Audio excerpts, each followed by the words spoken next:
Water pollution बाकी था। Water pollution, water pollution क्यों होता है? वाटर पॉल्यूशन क्या है?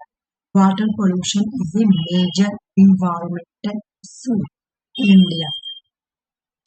इंडिया में वाटर पॉल्यूशन जो है वो एक बहुत ही बड़ा the largest source of water pollution in India. मतलब वाटर जो पॉल्यूट होते हैं ना, इंडिया में सबसे बड़ा रीजन क्या है वाटर पॉल्यूशन होने का? पहला है अनट्रीटेड सीवेज, एक नंबर, ठीक है ना। इंडिया में जो वाटर पॉल्यूशन होता है उसका जो पहला वजह उसको क्या बोलेंगे हम लोग? अनट्रीटेड सीवेज, एक नंबर। पहले ये क्वेश्चन आता था, अभी भी आ सकता है कि वाटर पॉल्यूशन होने के लिए सबसे इनमें से कौन सा सबसे ज्यादा रिस्पॉन्सिबल है? तो untreated sewage. Agriculture run of, हम लोग कल पढ़े भी थे। एग्रीकल्चर रन ऑफ क्या है? और क्या नॉन वाल में आएगा, नॉन फॉर्म। तीसरा जो है वो इंडस्ट्रियल वेस्ट वाटर, ठीक ना। तुम देखी होगी यहाँ वाटर है क्या सफर इस तरह से होगी, ठीक है। यहाँ से तुम देखिए उसके बाद अगर नदी में अनट्रीटेड सीवेज आएगा, जानवर लोग को नहलाया जाता है, तो उससे क्या होता है? नदी गंदी, ठीक है। तो तुमको यहाँ पे ये तीन याद करना है कि वाटर पॉल्यूशन होने की सबसे बड़ा सोर्स क्या है इंडिया में? Untreated sewage. दूसरी क्या है? Agriculture run of. तीसरी जो है वो है इंडस्ट्रियल वेस्ट वाटर। ये तीनों तुम्हारा जो है बिल्कुल क्रोनोलॉजिकल ऑर्डर में।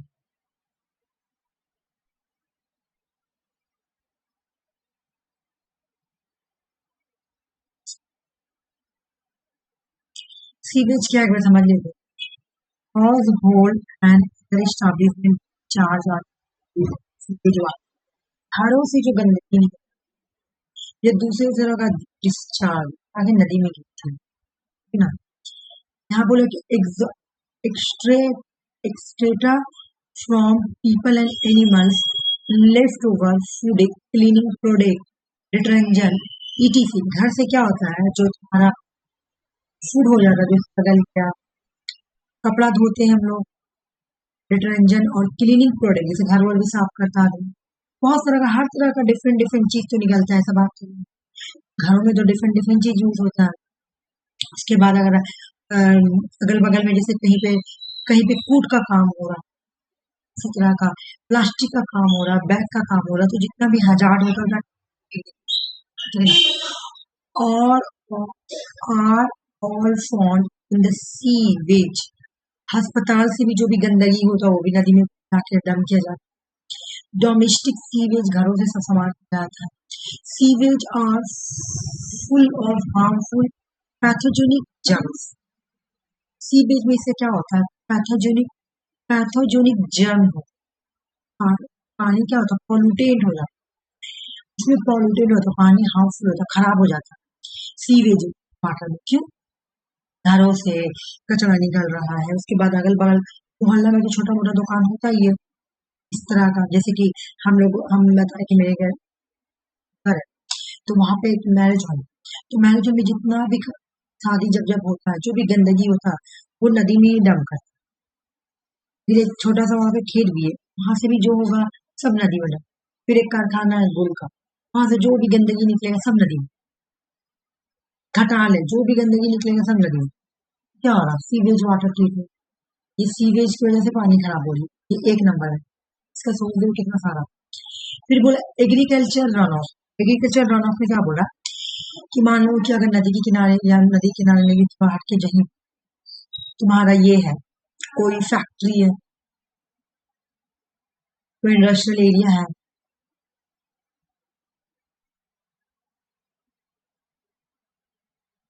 तो यहाँ पे pesticides, fertiliser, animal waste from the ship into river, lake, ground water, contaminating अगर बोले कि बगल में अगर तुम्हारा कारखाना रहेगा तो कुछ भी टाइप का इंडस्ट्रीज रहेगा तो उसको जितना भी हजार्ड रहेगा, पेस्टिसाइड रहेगा, वो नदी में डंप कर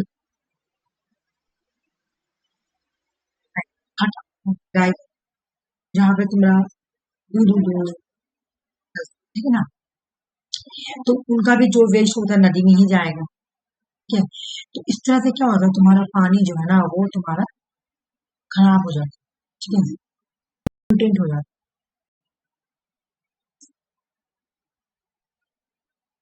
इंडस्ट्रियल वेस्ट कैसे कैसे होते हैं, अच्छा, एग्रीकल्चर वो भी दोनों आएगा, अच्छा, ठीक है। फिर ये वाला मुझे ठीक से बता, ये थोड़ा रंगीन है। पेस्टिसाइड जैसे तुम देखो बगल में जो तुम्हारा खेत है, जैसे मैं बताई कि मेरे घर के बगल में खेत भी है, तो वो लोग क्या करते हैं खेत में एग्रीकल्चर करने के लिए पेस्टिसाइड यूज करते हैं, फर्टिलाइजर यूज करते हैं, है ना। या फिर तुम्हारा जो एनिमल्स होते हैं तो उनका जो भी खटाल बगल में नदी है तो जितना भी तुम्हारा गंदगी रहता है रिवर में जाके वो लोग डंप करते हैं, तो उससे क्या होता है कंटिमेंटेड जाता है वाटर जो है ना खराब हो जाता है, कंटिमेंटिंग हो जाता है, खराब हो वाटर की क्वालिटी खराब हो जाती है। एग्रीकल्चर में हम लोग क्या कर रहे हैं पेस्टिसाइड यूज कर रहे हैं, फर्टिलाइजर यूज कर रहे हैं, बारिश की पानी आई वो जितना फर्टिलाइजर नदी में चली रिवर में चली गई उससे भी पानी तुम्हारा खराब हो गया। इंडस्ट्रियल वेस्ट का मतलब क्या है, फैक्ट्रीज डिस्चार्ज पॉल्यूटेड अगर बगल में है नदी, ठीक है, बगल में थोड़ा थोड़ा दूर में भी है तो ऐसा चलता है, ऐसा बात नहीं। तो डायरेक्टली क्या करते हो वाटर बॉडीज को वो लोग खराब करते हैं। क्यों, क्योंकि वो जितना भी गंदगी होता है जो भी तुम्हारा केमिकल होगा, हेवी मेटल्स होंगे, टॉक्सिक सब्सटेंस होंगे, सब जाके नदी में ही डंप करते हैं। बोले अर्बनाइजेशन इंक्रीज कंस्ट्रक्शन, अर्बन शहर में क्या होता है बड़ा घर बनता है, बड़ा बड़ा बिल्डिंग बनता है ना, जितना भी बिल्डिंग का सामान निकलता है ना, जैसे ईटा हो गया, जैसे होता है ना कि पुराना बिल्डिंग को तोड़ दो नया बिल्डिंग बनाओ, तो जो भी बिल्डिंग का जो हजार्ड निकलता है वो जाके नदी में ही डंप करते हैं ना। Development lead to run off carry polluted like oil, gases, debris मने कचरा वाटर बॉडीज में जाके फेंक देते हैं, डंप कर देते हैं। शहरों में ये इंडस्ट्रियलाइजेशन हो गया, फिर बोला अर्बनाइजेशन, शहरों में क्या है oil spill, accidental leak from the ship and oil rigs release large quantities of oil into oceans, severely affected marine life। इधर देखो, जैसे ना बहुत सारी नदी है, रिवर, समुंदर, ये है ना, तो वो ना जैसे पाइपलाइन से होकर गुजर, ऑयल का पाइपलाइन से होकर गुजरी, नदी नदी अंदर अंदर अंदर अंदर ऐसे होकर गुजरी, तो कोई कोई क्या होता है स्पिलिश हो जाता है, बील हो जाता है, फिर हो गया तो वहां से तो तुम्हारा तेल निकलना स्टार्ट हो गया, तो चूंकि वो बिकॉज की वो नदी के अंदर से वो पैप आई है तो वो नदी के पानी को पॉल्यूटेड कर, उससे क्या होता है पानी में तुम देखो जब तेल गिरता है तो पानी का क्वांटिटी जो पानी की क्वालिटी है ना वो खराब हो जाती है, तो वो क्या होगा तो वो एक्सीडेंटल बोला, एक्सीडेंटल बिल हो गया है ना। तो वो क्या कर देती है पानी को खराब कर देती है ओशन वगैरह को, तो इसे मरीन लाइफ पे मछली मरीन लाइफ है ना, तो उन लोगों को इफेक्ट पड़ता है या जो भी पानी के अंदर रहते हैं उन लोगों को इफेक्ट पड़ेगा। उसके बाद बोल रहा है कि अगर प्लास्टिक वेस्ट हो गया तो नदी में जाके हम ही लोग कोई भी इम्प्रॉपर डिस्पोजल प्लास्टिक प्रोडक्ट, ऐसा प्लास्टिक जो कि तुम्हारा डिकम्पोज नहीं होता, प्लास्टिक तो इतना डिकम्पोज होता भी नहीं, तो वो सब हम लोग क्या करेंगे रिवर में जाकर डाल देते, चलो नदी में फेंक दो, सब बोलता है लेक है फेंक दो, ओशन में फेंक दो, उससे क्या होगा जो एक्वेटिक लाइफ है ना, एक्वेटिक लाइफ क्या होगी फीस और भी होंगे बहुत सारे उसमें, तो उनको हार्म पहुंचता है क्योंकि उससे ऑक्सीजन जाने में पानी में प्रॉब्लम होता है, उनको ऑक्सीजन लेने में प्रॉब्लम होता है, ठीक है, पानी भी पॉल्यूटेड हो जाती है। मैनिंग एक्टिविटीज मतलब क्या, कोयला का काम से हम लोग क्या करते हैं कोयला निकालने वाला होता है जो वो, तो इससे क्या होगा जब mining operation of in release harmful chemical such as a mercury या arsenic to nearby water source. बोला कि अगर बगल में ही तुम्हारा माइनिंग हो रहा है, ठीक है, माइनिंग मतलब कोयला, ये कोयला निकालना। तो इससे क्या होता है उसको, हाँ, हाँ, माइनिंग ऑपरेशन से क्या होता है, हार्मफुल केमिकल रिलीज होते हैं, जैसे मरकरी हो गया, आर्सेनिक हो गया, तो ये सब वाटर बगल में ही, ये तो जाके वहां पे फेंक देते हैं नदी में। अगर कोयला निकाल रहे हैं, कोयला निकालने के टाइम मरकरी या आर्सेनिक टाइप का चीज निकले तो लोग क्या करते हैं, वाटर में जाके डंप कर देते हैं। ठीक है। डिफॉरेस्टेशन, जंगलों को काटा जा रहा है, ठीक है ना। जब हम जंगल को काटेंगे, the removal of tree, tree को हटा रहे हैं, इससे क्या होगा, सोइल का इरोशन होगा, ठीक है ना। तो क्या होता है कि तुम्हारा फॉरेस्ट जो होती है ना, मतलब जो ट्री होता है ना, वो क्या करता है, पानी को अपने अंदर ऑब्जर्व करता है, ठीक है। लेकिन जब मिट्टी जो है ना, ये जब तुम डिफॉरेस्टेशन करोगी ना, तो सॉइल का इरोशन होगा, जिसकी वजह का तुम्हारा sediment to sediment to enter water bodies and disrupt system.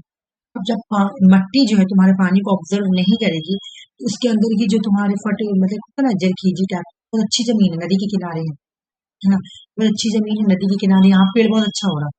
तुम देखना अक्सर जो रिवर के बगल में अगर कोई ट्री वगैरह है, तो वहां पे फल बहुत अच्छा होता है, ठीक है ना, क्यों, उसको पानी बहुत अच्छे से मिलता है। लेकिन जब तुम डिफॉरेस्टेशन करोगी, तो मट्टी में इरोजन होगा, ठीक है। रिमूव डिफॉरेस्टेशन से क्या होगा, मट्टी का इरोशन होगा, ये बात याद रखनी है। इससे इकोसिस्टम में रुकावट आती है। डिफॉरेस्टेशन से क्या होता है, मट्टी का इरोशन, ये क्वेश्चन आया था। ये हो गया तुम्हारा वाटर पॉल्यूटेंट। मैं ना एक न्यू टॉपिक लेकर आई, मतलब एक ऐसा टॉपिक आई जो अपडेट हुआ है थोड़ा सा, मतलब मैं पहले कराई हूँ, फिर भी ये बना एनवायरमेंटल प्रोटेक्शन एक्ट, इससे बहुत बड़ी क्वेश्चन आ रही है, ये कराने के बाद अंडरग्राउंड वाटर पॉल्यूशन, बहुत सारे जो क्वेश्चन आएगा देखो हाईलाइट किया हुआ है। यहाँ पे तुम सिर्फ ये करना है यार, क्या नाम है, किस किस चीज से पानी हो रहा है, इंडस्ट्रियल से, अर्बनाइजेशन से, ऑयल स्पिल से, प्लास्टिक वेस्ट से, मैनिंग एक्टिविटी से। डिफॉरेस्टेशन करे तो उससे भी पानी तुम्हारा खराब हो रहा है, उससे सॉइल का इरोशन बढ़ रहा है,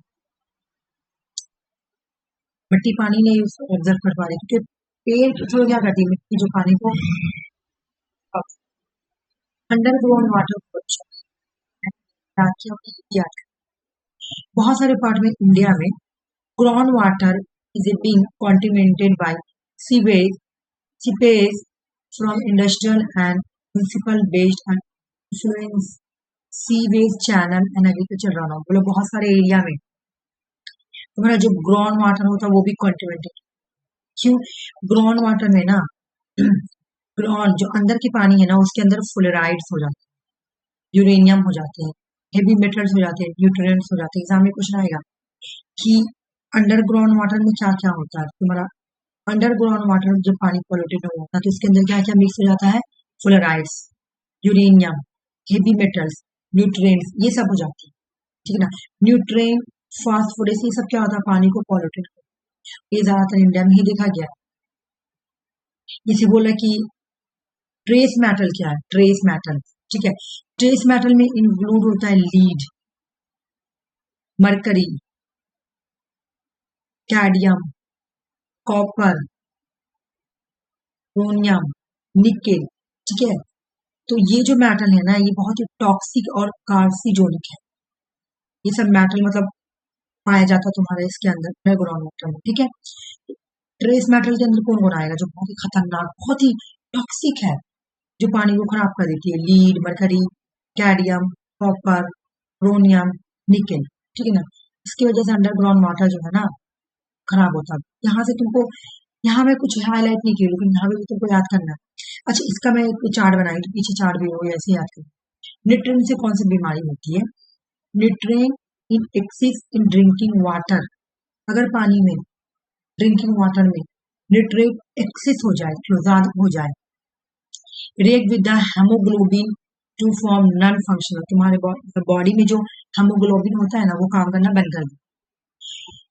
मैथोब्लोमेनिया, impairing oxygen transport, मैथो मैथोमोग्लोबिनिया, ग्लोबिनिमिया, also known as a blue baby syndrome, यहाँ पे तो लिखा हुआ है, पूरा यहाँ पे ये लिखा है, मतलब ये नहीं याद नहीं तो चलेगा। ये क्वेश्चन भी एग्जाम में आता है। अगर पानी में न्यूट्रिएंट एक्सेस हो जाए, ज्यादा हो जाए, तो कौन सी बीमारी होती है? मैथोमोग्लोबिनेमिया, इसको ब्लू बेबी सिंड्रोम बोलते हैं। एग्जाम में चाहे ये आए क्वेश्चन, चाहे ये आए, दोनों होगा। बहुत बार ये वाला आ चुका है कि ब्लू बेबी सिंड्रोम क्यों होता है। एक तो मैथोग्लोबिनिया अगर होगा तो ये भी हो जाएगा आंसर, लेकिन पानी में जब तुम्हारा न्यूट्रिएंट एक्सेस हो जाता है, ठीक है ना, ड्रिंकिंग वाटर में अगर तुम्हारा क्या होता है, ये ज्यादातर बीमारी बच्चों को होती है, ठीक है ना। क्या होता है, तुम्हारा बच्चों का जो होठ होता है ना, नीला हो जाता है, ठीक है। तो बोला कि पानी में जब तुम्हारा ड्रिंकिंग वाटर न्यूट्रिएंट एक्सेस हो जाएगी तो क्या होता है, तुम्हारा मैथोमोग्लोबिनिया हो जाता है, यानी ब्लू बेबी सिंड्रोम हो जाता है। तो ब्लू बेबी सिंड्रोम क्यों हो रहा है? न्यूट्रिएंट एक्सेस होने की वजह से water. High nutrient level can cause this condition in fans, बच्चों को, इंसान्स में बच्चों को होता है ये बीमारी, where the blood ability to carry oxygen is reduce, उनके बॉडी में जो ऑक्सीजन कैरी होता है ना, ऑक्सीजन ब्लड को कैरी करता है, पता है ना। हम लोग की बॉडी में ऑक्सीजन, ये जो ब्लड ऐसे चलता है हर जगह बॉडी में, वो ऑक्सीजन के थ्रू ही चलता है, ठीक है ना। तो जब तुम्हारा ये क्या नाम है, ऑक्सीजन ही तुम्हारा जब नहीं रहे, मतलब ये रोक देगा, तो ब्लड काम ही नहीं करेगा। तो इससे क्या होता है, इंसान को स्किन जो है ना, स्किन ब्लू पड़ जाती है और सांस लेने में प्रॉब्लम होता है, फैटिक लगता है। तो तुमको ये नहीं याद करके, लेकिन ये याद करना होता है कि न्यूट्रिएंट अगर एक्सेस हो जाए ड्रिंकिंग वाटर, तो मैथोमोग्लोबिनिया या ब्लू बेबी सिंड्रोम होती है। पानी में मरकरी ज्यादा हो जाएगा तो मीठा माठा हो जाएगा, ठीक है, याद करना। मैं एक बार समझा देती हूँ।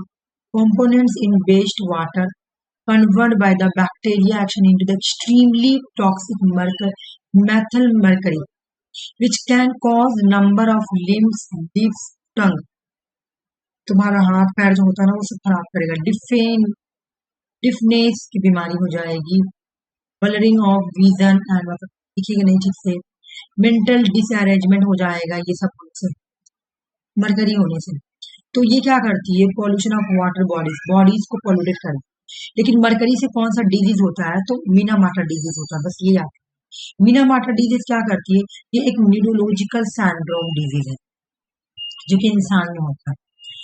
लीड से क्या होता है, डिस्पोजनिंग lead interferes with a variety of body process and toxic many organ tissues, तुम्हारे बहुत सारे टिश्यूज को बर्बाद कर दी, ठीक है ना। The component of lead cause anaemia हो जाएगा, ठीक है ना, हेडेक होने लगेगा, लॉस ऑफ मसल्स पावर, जो तुम्हारा मसल्स पावर है ना, वो कम होने लगेगा। पुलिस लैंड अराउंड द जम, पूरा जम के आसपास तुम्हारे बुलबुल, यहाँ सबका भी एक मिनट लिख के रखिए।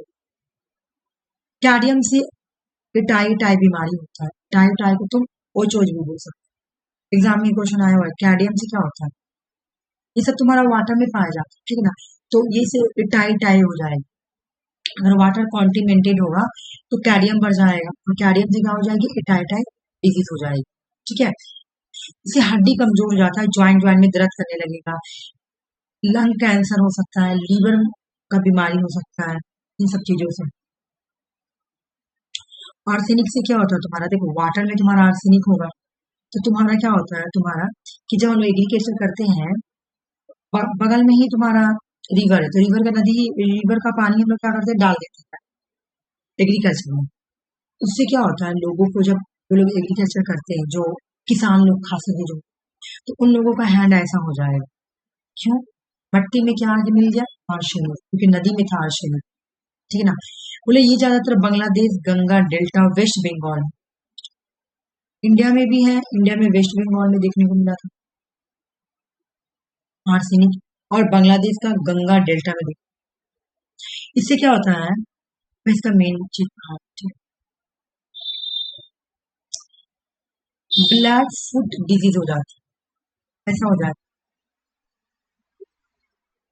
अब जब तुम्हारा बॉडी इस तरह का हो जाएगा, तुम्हारी बॉडी में आर्सेनिक हो जाएगी, तुमको क्या, स्किन इस टाइप का होने लगेगा, इस टाइप का ड्राई हो जाएगा।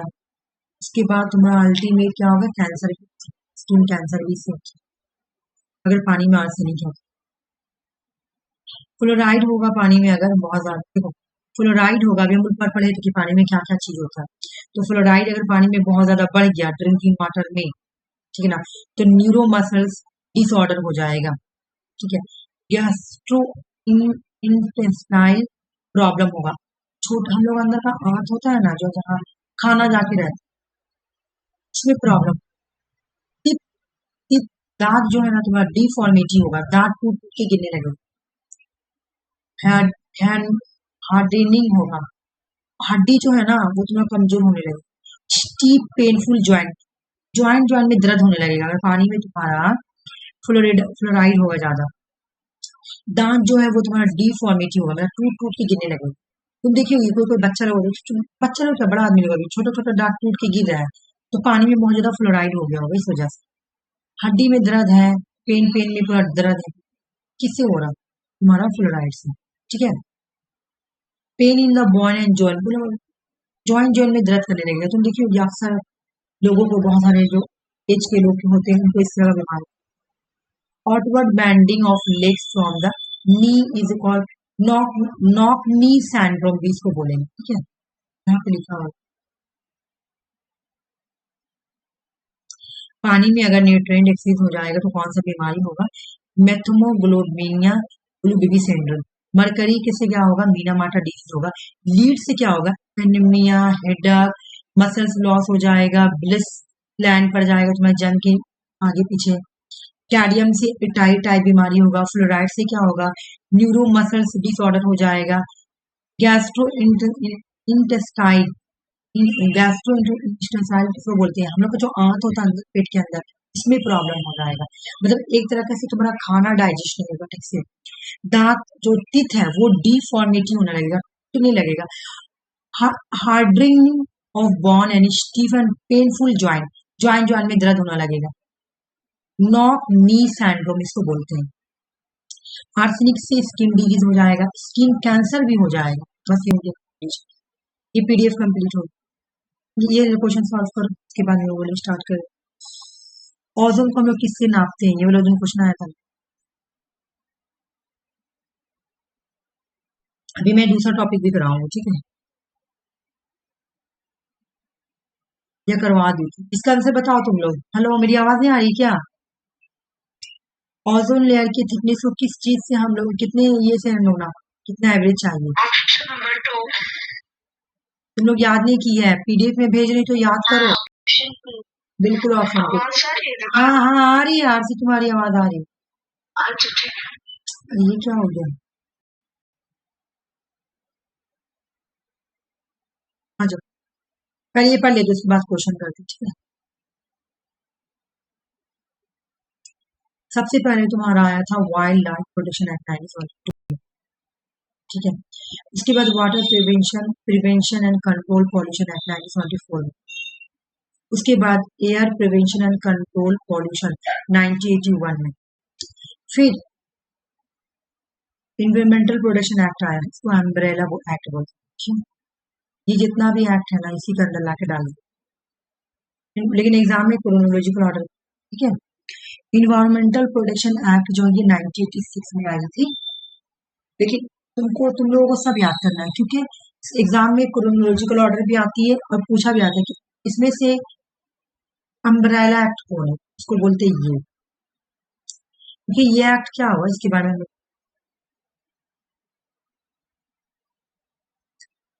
इन्वायरमेंटल प्रोटेक्शन एक्ट ये 1986 में आई। तुम लोग ना पीडीएफ पढ़ना, ठीक है ना। ये क्यों आए थे इसका रीजन सुनो।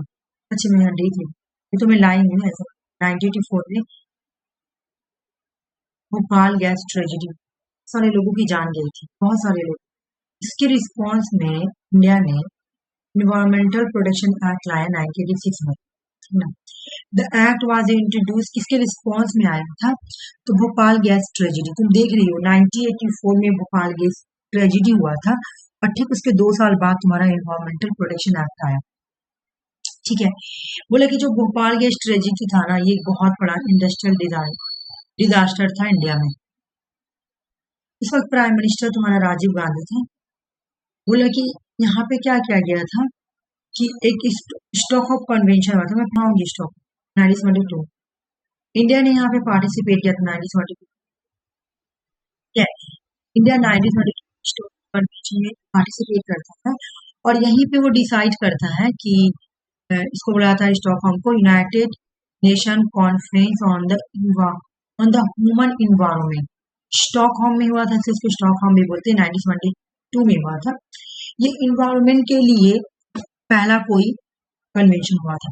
तो इंडिया यहाँ पे पार्टिसिपेट करता है और इंडिया डिसाइड करता है कि हम इस तरह का एक्ट लाएंगे अपने इंडिया में, इन्वायरमेंटल प्रोटेक्शन एक्ट।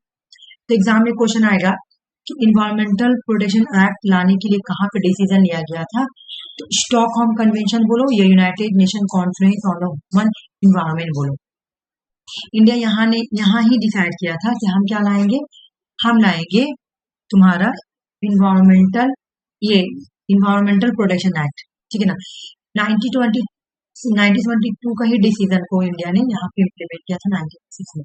एक तो रिस्पॉन्स ये था, दूसरा कि यहाँ पे इन्होंने पार्टिसिपेट किया था तो बोला था कि मैं भी लाऊंगी अपने कंट्री में, तो इन्होंने लाया 1996 में।